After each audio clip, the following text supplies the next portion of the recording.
Now M4 is another member of Dr. Ichigaki's team. A little taller than M5, but like the same type of demon, kind of like I don't know, a cat type demon, but like, man, he's just ugly as fuck. And he was, this nigga was, waiting outside in the brush. He was able to pick up on that. And he got, wasted. He died pretty quick. He didn't get a lot of screen time. He showed up with his team. They were like Dr. Ichigaki's team. There was 3 humans. There was M5 and M4.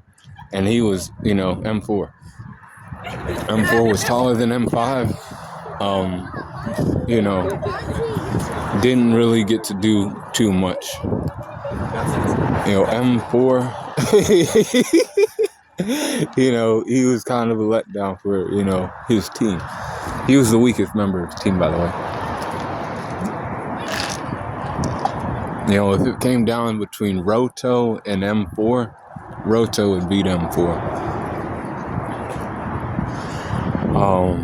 M4 is, a guy who, didn't live a long life. But it showed, he stood to show that Hiei and Kurama weren't fools, and they knew that people were in the brush looking at him. Like, these demons, Hiei and Kurama are not stupid. He served as a point for that. You can't sneak up on these niggas. Hiei and Kurama, they're not foolish demons like everybody else.